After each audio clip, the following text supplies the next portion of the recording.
Nakagutom eh. Ay mga Repa.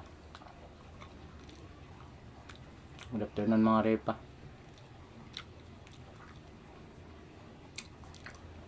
Naaga ako nagutom mga Repa eh. Wala na naman tayong pasok eh. Ito na naman tayo. Nakatambay na natin sa bahay eh. Natapos na natin yung gawa natin kahapon eh. For today's video mga Repa, kain tayo. Ulam ko tutong. Diba? Hindi, walang mga Repa, no, kilawin. Magkilaw ako ngayon eh. Tawilis. Ay mga Repa, ulam ko. Tawilis lang yung ulam ko, kilawin lang yan. Wala lang iba. Saka yung sinabawan. Yan na yung mga sob na ako yan mga Repa eh. Medyo maaga yung gutom ko ngayon eh. Tara, kain tayo. Kahit walang tayo. Yeah, kain tayo mga Repa.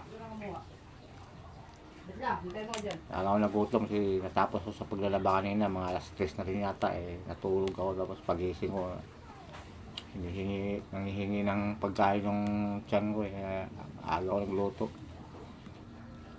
At pumunta ako sa taas, naghanap ako ng maulam eh. Ito yung nakita ko.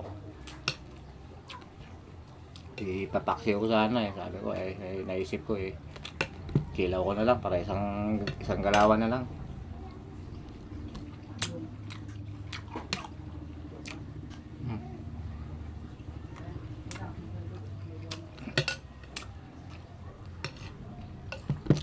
Mahilig talaga sa kilawin mga Repa eh.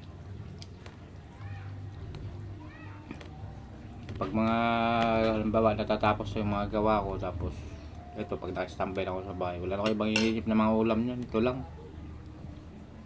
kilawin, tuhod. Yan lang yung mahilig mga Repa, yung tuhod ng baboy yan. Wala tayong tuhod ng baboy, isda na lang, tawilis.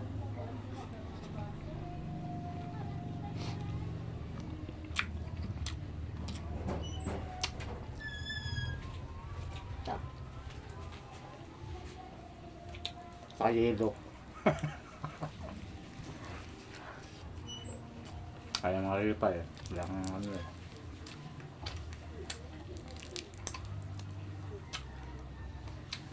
So, masarap yung ulam. Ako lang na ba kayo nito? Yelo. Sausaw sa ano mga Repa.